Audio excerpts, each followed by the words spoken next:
Abra sua Bíblia, por favor, no livro de 1 Coríntios, capítulo 1. 1 Coríntios 1.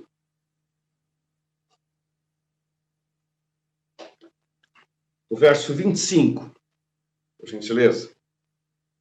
Diz assim: porque a loucura de Deus é mais sábia do que os homens, e a fraqueza de Deus é mais forte do que os homens.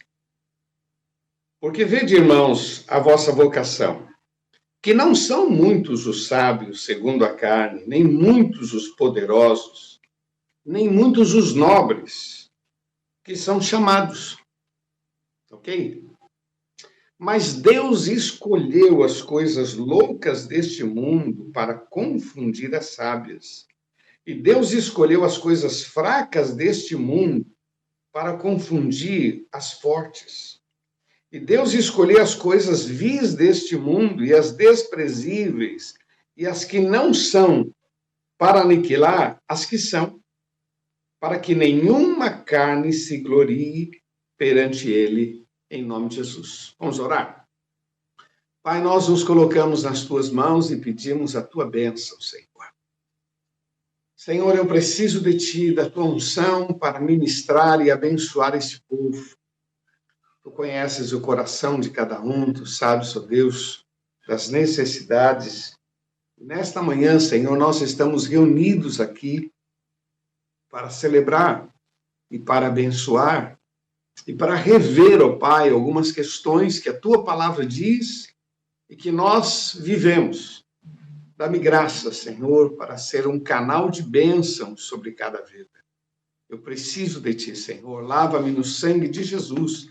Perdoa os meus pecados, ó Deus. Eu quero ser um canal de bênção, Senhor, para derramar a tua palavra e muitos sejam restaurados e fortalecidos em nome de Jesus. Nós te amamos, ó Pai, e te louvamos em nome de Jesus. Amém, Senhor. Amém. Querido, eu sei que você está em casa, mas não fique disperso, não. Agora é um momento muito especial que a gente está meditando na palavra e eu gostaria, esqueci de falar lá no início, né, que você fizesse uma sala, chamasse as pessoas para que muitos pudessem estar aqui também para ser abençoados conosco em nome de Jesus, ok? Ontem eu estava compartilhando na live sobre os discípulos, nós estamos terminando ali Mateus capítulo 7, estava compartilhando sobre quem eram os discípulos e a mensagem que eles estavam recebendo. De certa forma, eram homens sem cultura, pescadores, a maior parte pescadores. Tinha lá Mateus, que era cobrador de impostos, mas o restante, pessoas muito simples. Mateus também, não eram... Você sabe que naquele tempo havia os grandes pensadores, líderes, pessoas que eram importantes, e vinha uma linhagem assim, e esses homens, eles formavam discípulos. Então, as pessoas, as crianças, elas eram praticamente separadas, escolhidas, para que fossem um discípulo. E isso era, para as famílias, era uma coisa assim muito especial. Puxa, meu filho é discípulo. Você lembra que Paulo fala muito sobre Gamaliel, né? Então, discípulo, criado aos pés de Gamaliel, isso era muito importante. Então, tinham vários lá, várias seitas, né, ou várias linhas, que eram fariseus, saduceus, nicolaítas, tal. Então, eles eram separados. Então, depois de uma certa idade aí, chegando no início da adolescência, não foi escolhido, então eles tinham que dar sequência na vida. E aí iam ser, e a maior parte eram pessoas analfabetas, e sem nenhuma cultura. Então, as pessoas, vão dar sequência na vida. Não há mais esperança de eu ser uma pessoa nobre, não há mais esperança de eu ser uma pessoa assim, mais qualificada, né? Porque não tinha essas escolas, então era sempre aos pés de alguém que já era uma pessoa importante. E os discípulos, de certa forma, eles estavam dentro dessa cultura, eram pescadores. Pescadores, pessoas que estavam ali simplesmente vivendo a vida, né? A famosa deixa a vida me levar, estavam vivendo a vida. Num determinado momento aparece Jesus. pessoa totalmente diferente, com uma mensagem diferente, meio revolucionário, um mestre, um profeta. Quer dizer, cada um ia selecionando e classificando Jesus de alguma maneira, e os discípulos foram chamados para serem discípulos de Jesus, homens que estavam ali pescando. Olha, vinde após mim, eu vos farei pescador de homens. Foi chamando e foi formando aquela equipe, e aqueles homens agora se sentiam honrados, pois eles eram discípulos de alguém importante, alguém diferente. Eles eram discípulos de alguém, estavam ali a serviço do Senhor. Mas é evidente que o sentimento de que não valiam nada, isso permanecia, apesar de toda o seu jeitão. Pedro bastante, não vou dizer arrogante, mas assim, com um temperamento bastante ativo e tal, mas socialmente eram pessoas que não representavam nada para a sociedade, mas começaram a andar com Jesus. E nesse caminho, começaram a caminhar com Jesus, e isso foi mudando a mente. Eu acho interessante, querido, a gente entender isso, que caminhar com Jesus muda a nossa mente. Caminhar com Jesus muda a nossa perspectiva. Caminhar com Jesus muda o nosso destino. Caminhar com Jesus é uma alteração radical na nossa vida. O texto diz: se alguém está em Cristo, nova criatura é. As coisas velhas já passaram, eis que tudo se fez novo. É muito impressionante isso. Esses homens começaram a andar com Jesus. E vamos lembrar aquilo que eu já tenho comentado há alguns dias aí, que os mestres naquele tempo, eles eram assim: eu faço e você vê. Nós fazemos, nós vemos. Eu vejo e você faz. Então, esses homens começaram a andar com Jesus e começaram a ver Jesus curando, Jesus restaurando, Jesus falando. Isso começou a dar uma adrenalina, quer dizer, a Bíblia diz: ande com sábios e será sábio. Começaram a andar com Jesus, a perspectiva mudou, a visão mudou, a estima mudou, cresceram, passaram agora a ser discípulos de Jesus, quer dizer, as coisas mudaram na vida deles. E num determinado momento, Jesus, então, chama os seus discípulos e disse: olha, vão de 2 em 2. Foram 70 homens que Jesus reuniu e disse: vão de 2 em 2. Lá, Lucas, capítulo 10, está registrado isso, e eles foram. E diz o texto que eles voltaram impressionados, dizendo: Jesus, em teu nome até os demônios se nos sujeitam. Em teu nome, Jesus disse: eu via Satanás como um raio cair do céu. Por um período, eles viram Jesus fazer, e eles estavam com Jesus. Agora, Jesus diz: agora vocês vão fazer, e eu vou ficar olhando, e vocês vão descobrir o potencial. Vão descobrir que vocês nasceram para um objetivo. Ontem até eu comentei algo sobre isso, dizendo que todos nós fomos criados para alguma função. Não esqueça, meu irmão, que você é resposta para alguém. Até citei, né, que uma mulher, quando ela fica grávida, todos ficam felizes. Olha, vai nascer uma criança, então você é a resposta para aquele casal. Você é o motivo da alegria para aquele casal. Você foi. E uma criança, quando nasce, a gente está aí com a Tarsila e com outras crianças que vão... é fantástico. É fantástico. São resposta de Deus para nós. Traz alegria ao nosso coração. Eu estava dizendo ontem que a esposa é a resposta de Deus para o esposo é a resposta de Deus para a esposa. Os filhos são resposta de Deus para nós. E aí vem o genro, vem a nora, eu tenho um genro, tenho uma nora, que são resposta de Deus para a nossa família. Depois vem os netos, são resposta de Deus. Queridos, ninguém nasceu por acaso, ninguém nasceu simplesmente para ser ninguém. Todos nós somos resposta de Deus. Agora, na medida que a gente vai crescendo e vai amadurecendo, a gente começa a ser respostas também em outras áreas. E outras pessoas são instrumentos de Deus sobre as nossas vidas. Então, esse foi o sentimento que os discípulos estavam recebendo. Quando eles voltaram dizendo: Senhor, em teu nome até os demônios se nos sujeitam. Eles estavam vivendo um momento que eles nunca imaginaram viver. Aí o apóstolo Paulo escreve aqui algo fascinante, verso 25, porque a loucura de Deus é mais sábia do que os homens, e a fraqueza de Deus mais forte do que os homens. Porque vede, irmãos, na vossa vocação, que não são muitos os sábios segundo a carne, nem muitos os poderosos, e nem muitos os nobres que são chamados, mas Deus escolheu as coisas loucas deste mundo para confundir as sábias. Deus escolheu as coisas fracas deste mundo para confundir as fortes. Tá aí o vírus, né? Uma coisa tão fraca, tão pequenininho. Querido, olha, um detergente acaba com ele, pois ele acaba com pessoas.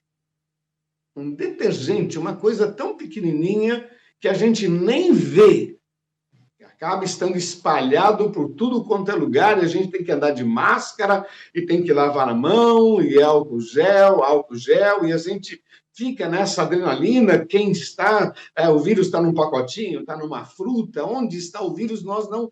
Uma coisa tão pequenininha estabeleceu, olha, parou o planeta, parou, todo mundo teve que parar, todo mundo teve que se dobrar, e está ceifando muitas pessoas, mas Deus está no controle. Interessante que nós estamos vivendo essa pandemia, e nem assim muitos se rendem ao Senhor. Nem assim muitos voltam o seu coração para Deus. Ainda tem gente com o coração endurecido, questionando, e se a gente fala que Deus está no assunto, aí que a pessoa fica horrorizada. Como Deus? Como é que Deus está no assunto? E tá no assunto. Ele é o Senhor. Ele é o Senhor. Esse é o tempo de voltar o coração para Deus. Deus escolheu as coisas fracas. Olha aqui, versículo 28. Mas Deus escolheu as coisas vis deste mundo e desprezíveis, e as que não são, para aniquilar as que são, para que nenhuma carne se glorie perante ele. Mas vós sois dele, em Jesus Cristo, o qual para nós foi feito por Deus, sabedoria, justiça, santificação e redenção, para que, como está escrito, aquele que se gloria, glorie-se no Senhor. Ok? Glorie-se no Senhor. Olha aqui, ó, versículo, capítulo 2, verso 1. E eu, irmãos, quando fui ter convosco, anunciando-vos o testemunho de Deus, não fui com simplicidade de palavras, ou de sublimidade de palavras, ou de sabedoria, porque nada me propus saber entre vós, senão a Jesus Cristo e este crucificado. E eu estive convosco em fraqueza, em temor e em grande tremor. A minha palavra e a minha pregação não consistiu em palavras persuasivas de sabedoria humana, mas em demonstração de espírito e poder, para que a vossa fé não se apoiasse na sabedoria dos homens, mas no poder de Deus. Todavia, falamos sabedoria entre os perfeitos, não, porém, a sabedoria deste mundo, nem dos príncipes deste mundo que se aniquilam, mas falamos a sabedoria de Deus, oculta em mistérios, a qual Deus ordenou antes dos séculos da nossa glória, para a nossa glória, a qual nenhum dos príncipes deste mundo conheceu, porque se a conhecessem, nunca crucificariam ao Senhor da glória. Mas como está escrito, as coisas que o olho não viu e o ouvido não ouviu, não subiram ao coração humano, são as que Deus tem preparado para aqueles que o amam. Então, veja bem, homens que não valiam nada, é o que diz o texto, o Senhor escolheu. Eu quero que você entenda que o Senhor tem alcançado eu e você. Nós somos um milagre, meu irmão. Nós somos um milagre. Deus nos escolheu para que possamos ser resposta dele para essa humanidade. E por que Deus nos escolheu? Justamente porque nós não existe nada em nós que justifique. É pura graça de Deus, querido, é pura graça de Deus. Você não tem ideia do que Deus vai fazer na sua vida. Esse período que nós estamos parados é um período para a gente refletir e repensar a nossa vida. Quais são os valores? Nós lutamos por quê? Quais são as coisas que chamam a nossa atenção? Ou voltamos o coração para Deus, ou vamos voltar numa rotina de vida miserável. Esse texto diz, olha, por que Deus escolheu as pessoas que não são, que não têm valor? Ele dá 3 motivos que eu acho muito legal. Ele disse, primeiro, para que a glória seja dele. Para que a glória seja dele, para que o homem não se glorie em si mesmo, mas glorie-se no Senhor. O ar que nós respiramos, a água que nós bebemos, a vida. E olha, meu irmão, quando o Senhor diz basta, basta, eu tenho dito que a morte é a maneira pela qual Deus estabelece a sua soberania. Nos choca, mas é verdade. É a maneira que Deus estabelece quem manda. Porque pessoas acham que vão viver para sempre, serão arrogantes para sempre. Ah, eu não creio em Deus, eu vivo da minha maneira. Pois é, meu irmão, vai ter que se encontrar com esse Deus. O texto diz que o corpo volta ao pó, o espírito volta a Deus quem o deu. Por que Deus escolheu eu e você? Porque nós, eu nem somos assim o máximo, mas nós aprendemos com Jesus a viver uma vida diferente. Os discípulos aprenderam, começaram a andar com Jesus, a cabeça deles mudaram, o foco deles mudaram, meu irmão, as coisas mudaram. E o apóstolo Paulo, esse sim era muito culto, era poliglota, esse sim tinha outra, ele foi criado aos pés de Gamaliel, mas ele teve um encontro com Jesus e ele disse, Deus escolheu as coisas que não são. Primeiro, para que a glória seja toda dele. Segundo, versículo 5 do capítulo 2, para que a nossa fé não esteja apoiada em homens, mas em Deus. Para que a nossa fé não esteja apoiada em nós mesmos. Tem gente que diz, olha, o meu Deus é o meu dinheiro, o meu Deus é o meu diploma, o meu Deus é o meu trabalho, o meu Deus... Queridos, nós temos um Deus que nos amou de tal maneira e deu seu Filho amado para morrer em nosso lugar, para que todo aquele que nele crê não pereça, mas tenha a vida eterna. Eu sou de Jesus, você é de Jesus, fomos criados por ele e para ele. Ou voltamos o nosso coração para Deus numa total dependência, com paixão, com amor, para servir ao Senhor. Queridos, nós temos aproveitado esse período de pandemia para poder ministrar a palavra e tenho pedido para você comunique para os seus amigos, para que outros também sejam abençoados. Através do Face, vai fazendo sala, vai comunicando, passa. E quando terminar essa reunião, passa esse link para outros. Deixa Deus te usar e abençoar a muitos em nome de Jesus. Porque para isso nós somos salvos, para ser testemunhas em Jerusalém, Judéia, Samaria, até os confins da terra. Então, você pergunta, por que Deus escolheu a mim? Escolheu porque você é fraco. Escolheu porque você é um escândalo. Para que você é uma aberração. No bom sentido. Quem é você? Mas eu acho interessante aqui no capítulo 2, verso 9, ele diz, nem olhos viram, nem ouvidos ouviram. E para mim, queridos, Deus quer manifestar a sua glória através das nossas vidas. Eu acho interessante aquele texto lá de Malaquias, capítulo 3, verso 12, que diz, e todos vos chamarão bem-aventurados, porque vós sereis uma terra deleitosa. Deus quer que nós sejamos um impacto para esta sociedade. Então, Deus escolheu lá, Jesus escolheu os discípulos e eles que se sentiam tão pequenos. Quem somos nós?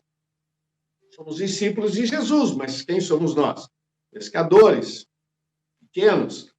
Pois o Senhor investiu poder e autoridade, disse para eles, vocês vão à casa perdida de Israel, não vá aos samaritanos, não vá, só nesse limite aqui, vá e pregue. Cure os enfermos, limpe os leprosos, ressuscite os mortos. E aqueles homens foram. E aí, querido, as coisas começam a acontecer. Eu separei aqui, pelo menos 3 coisas que eu acho muito importante a gente entender sobre a vida dos discípulos, depois quero tratar alguma coisinha nossa. A primeira delas que me veio ao coração foi que eles se tornaram muito dependentes de Jesus, muito dependentes. Lá em Atos, capítulo 4, verso 20, quando foi dito para eles que eles não falassem mais sobre Jesus, Eles disseram, veja se é justo, não podemos deixar de falar do que temos visto e ouvido. Veja se é justo, nós estamos aliançados. Não adianta, agora nós estamos comprometidos com Jesus, nós somos dependentes dele. Jesus disse lá em Lucas 24, ficar em Jerusalém, eles ficaram em Jerusalém. Fiquem em Jerusalém até que do alto vocês sejam revestidos do poder de Deus. Nós ficamos, essa foi a visão dele, nós ficamos. E porque ficamos, fomos todos cheios pelo Espírito Santo. Porque ficamos, a glória de Deus se manifestou sobre as nossas vidas. Nós ficamos. E fomos muito abençoados. Deixa eu só fazer um acerto aqui, por favor. Só aqui uma questão rapidinho. Obrigado. Nós ficamos. E a mão do Senhor estava... Essa dependência que é hoje cobrada. Exclusividade. A outra questão que eu acho interessante, eles estabeleceram uma prioridade. Jesus tinha dito lá em Mateus 6, ele disse assim, buscar em primeiro lugar o reino de Deus e a sua justiça, e todas estas coisas vos serão acrescentadas. Jesus estava dando lá. E isso se tornou a prioridade deles. Eu acho interessante que Jesus nunca ensinou os discípulos a ganhar dinheiro. Jesus nunca ensinou aos seus discípulos como angariar, como não. Ele disse, ide por todo mundo, prega o evangelho. Esses homens disseram, nós somos hoje prioridade. O Senhor é prioridade para as nossas vidas. Esse relacionamento com Deus, meu irmão, é que faz com que as coisas aconteçam. E a terceira questão que eu queria colocar para você é que eles tinham uma confiança plena, aprenderam a ter uma confiança plena. Nós confiamos nele, plena, nós confiamos nele. E talvez você me pergunte, bom, tudo bem, pastor, no meio de tudo isso, e por que a minha vida não muda? Bom, primeiro eu queria que você entendesse que Deus escolheu eu e você. Eu e você, nós fomos escolhidos. Olha, lá em João, capítulo 15, verso 16, diz assim, não fostes vós que me escolhestes a mim, mas eu vos escolhi a vós e vos nomeei para que vades e deis fruto, e o vosso fruto permaneça. Sabe um outro texto que eu acho legal aí, em João 15 também, que diz assim, se vós estiverdes em mim, as minhas palavras estiverem em vós, pedireis tudo o que quiserdes e vos será feito. Então você percebe, querido, que o Senhor, ele escolheu os discípulos, ele escolheu você. Tem um texto que diz assim na Bíblia, muitos são chamados e poucos os escolhidos. Quem são chamados? Pô, todo mundo é chamado. Todo mundo é pregado na televisão, é anunciado no YouTube, é anunciado no Face. Estamos sempre falando, não somente nós, mas muitas igrejas, muitos pastores estão falando do poder de Deus para que haja salvação. Mas quem é escolhido? Somente aquele que recebe, aquele que aceita. Não, eu gostei desse Jesus, eu quero esse Jesus, eu quero tê-lo como Senhor da minha vida. Então, a pergunta que me veio ao coração é, então, por que a minha vida não muda? E eu queria dar 3 questões, só para a gente terminar. Primeira coisa, santificação. Santificação, tá bom? Exclusividade. Amar a Deus, servir ao Senhor. Querido, nós muitas vezes, nós acreditamos, só que ao mesmo tempo nós nos diminuímos. Quem sou eu? Por que a minha vida não muda? E a questão é, quanto você leva Deus a sério? Santificação, oração, relacionamento com Deus. Interessante, lá no livro de Atos, no capítulo 16, verso 31, quando aquele carcereiro perguntou para Paulo, Paulo, o que eu faço para ser como vocês? Olha, a resposta dele para aquele carcereiro, para mim é fundamental. Ele disse assim, creia no Senhor Jesus Cristo e será salvo tu e a tua casa. Creia você, acredite você e será salvo tu e a tua casa. Creia você.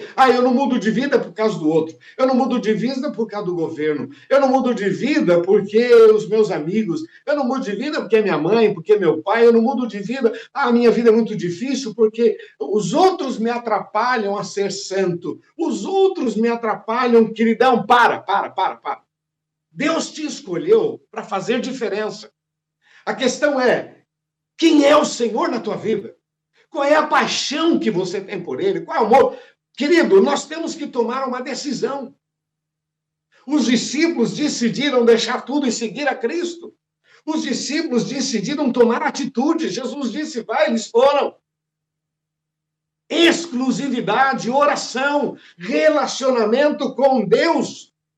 Se você muda, as coisas ao teu redor mudam.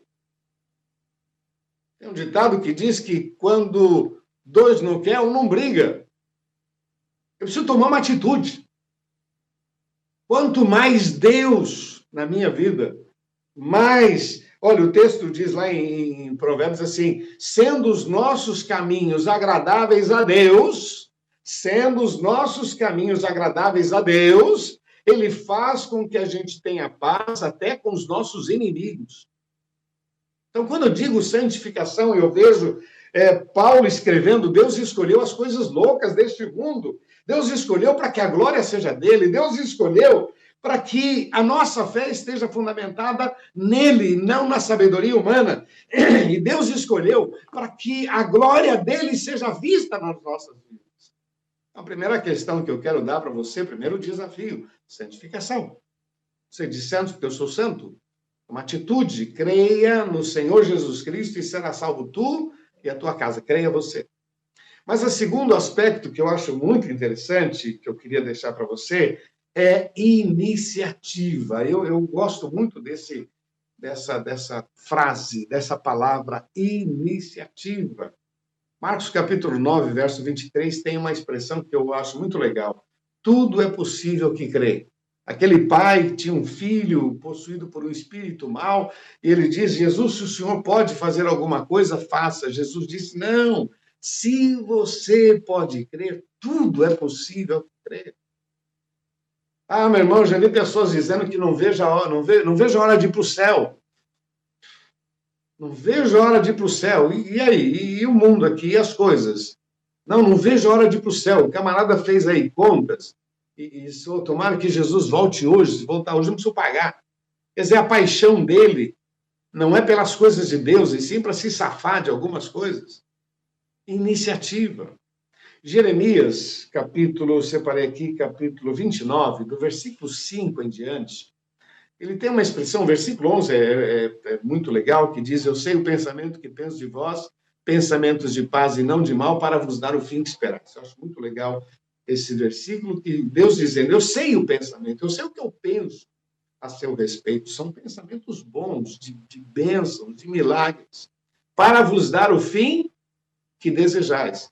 Mas do versículo 5 em diante, eles estavam pensando em sair da Babilônia, em tomar uma atitude, em fugir, e procuraram o profeta e disseram, Jeremias, o que a gente faz? Fala com Deus. A resposta de Deus foi, edificai casas, plantai jardins, casem-se, tenham filhos, criem raízes aqui.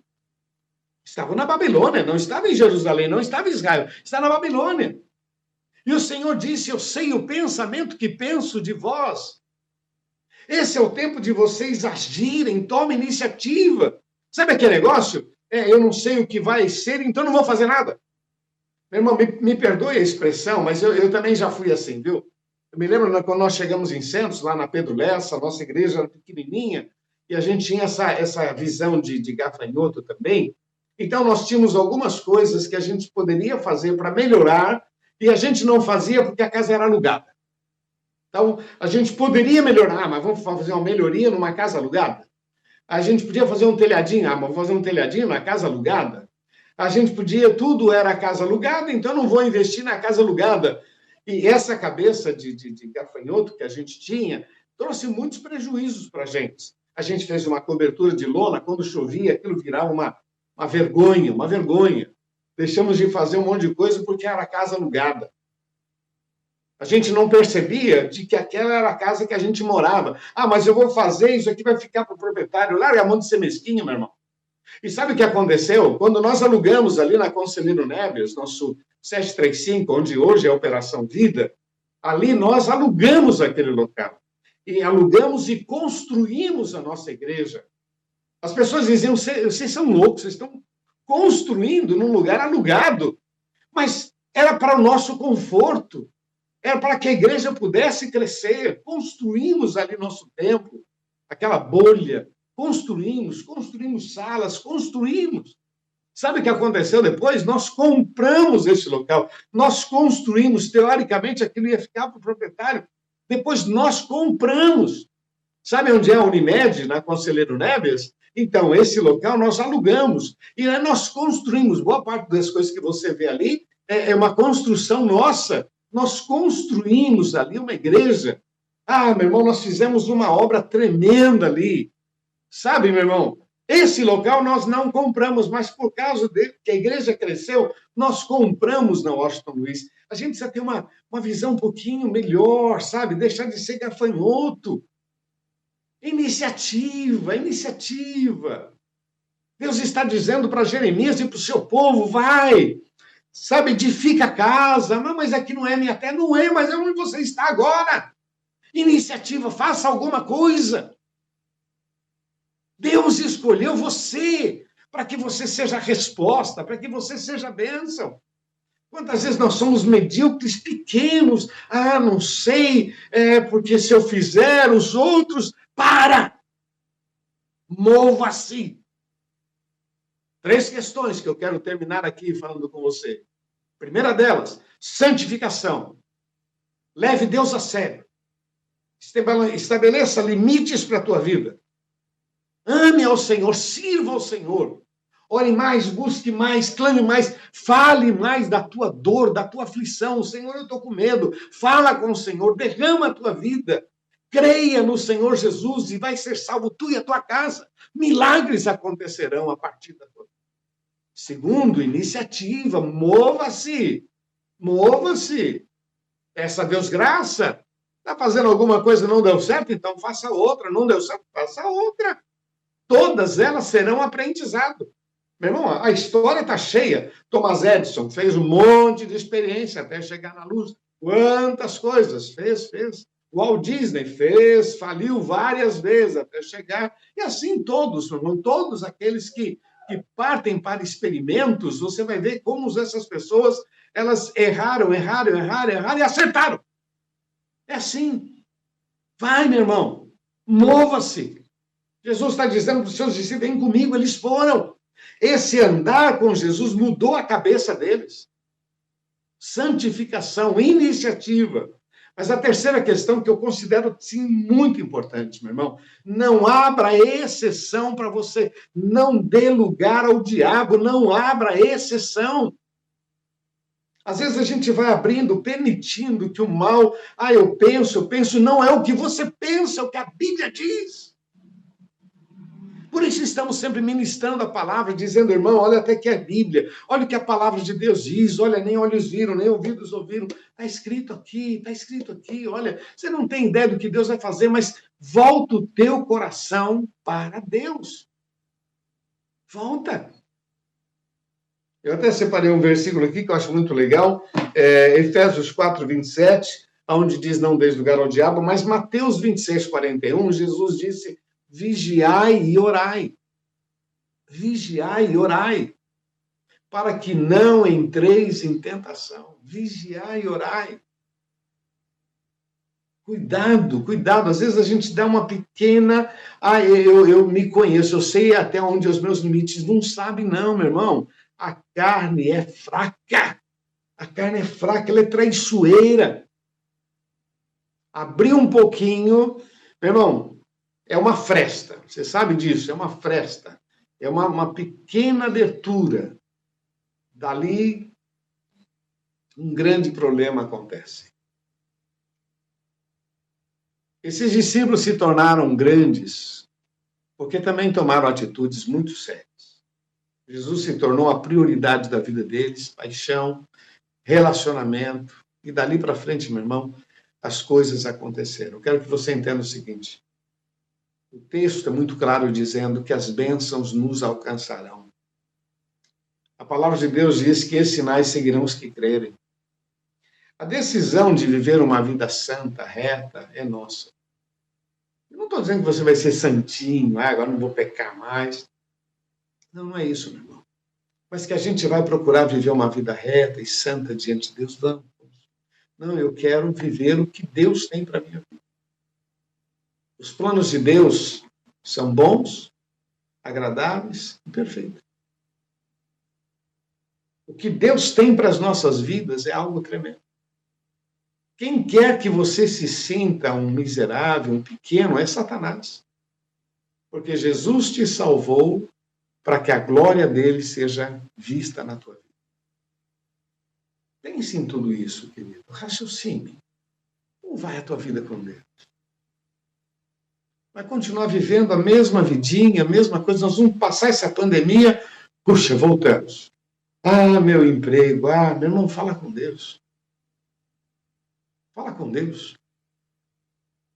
O Senhor tem milagres para você, mas lembre-se dessas 3 coisas. Santificação, oração, paixão, Bíblia, igreja. Que é certo, que é errado. Sabe? Santificação. Iniciativa. Sabe? Todos os que que tiveram iniciativa e foram até Jesus, todos foram abençoados. Todos. E quem ficou em casa? Se Jesus passar na porta da minha casa, se Jesus chegar aqui, esses ficaram a próxima. Segunda chamada, vai. Depois os discípulos vieram, muitos foram curados também. Próxima chamada. Poderiam estar na primeira, né? Falta de iniciativa. Mova-se, meu irmão, mova-se. Mova-se. Quem faz o milagre é Deus, mas quem busca o milagre somos nós. E terceiro, não abra exceção para a sua vida. Não abra. Focado em Deus, amando ao Senhor, servindo ao Senhor. Amém, querido? Que Deus abençoe, que essa palavra possa te ajudar a se preparar para um novo tempo. Lembre-se, Deus escolheu em você para que a glória seja dele, para que a nossa fé não esteja fundamentada na sabedoria humana, mas em Deus, e para que ele seja conhecido. Nem olhos viram, nem ouvidos ouviram, nem jamais subiu ao coração humano. Por que Deus escolheu a gente? Para que ele seja conhecido em nós. Vamos orar? Pai, muito obrigado por esta manhã, muito obrigado por essa palavra. Senhor, aqui está o teu povo, Senhor, que o teu nome seja exaltado em nome de Jesus. Senhor, aqueles corações abatidos, angustiados, ó Deus, Senhor, que possam ser curados e abençoados, e esta manhã seja o início de uma nova história para muitos, em nome de Jesus. Abençoa, livra do mal, Senhor, tudo aquilo que Satanás está usando, ó Pai, para deprimir, para desfocar, ó Deus, para que essas pessoas estejam abatidas. Nós repreendemos em nome de Jesus e declaramos que só o Senhor é Deus. Abençoa, Senhor, cubra com teu sangue e abençoa cada vida em nome de Jesus. Você que recebeu essa palavra, repita uma oração comigo, por favor. Você que quer dizer, Senhor, essa palavra é para mim, diga assim: Senhor Jesus, eu recebo esta palavra. O Senhor conhece a minha história e eu quero ser um instrumento nas tuas mãos.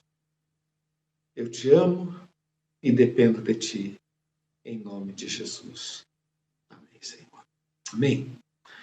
Queridos, eu não sei quantos que estão nos assistindo que ainda não entregaram seus corações para Jesus. Eu quero convidar você a fazer isso, a receber Jesus como teu Senhor e teu Salvador, a dar para Ele prioridade na tua vida. Meu sentimento é, até aqui você tentou com as suas forças. Não está na hora de você se render e reconhecer que Jesus Cristo é o Senhor? Não está na hora de você pensar aonde você vai passar a sua eternidade? Não está na hora de você refletir sobre esse assunto?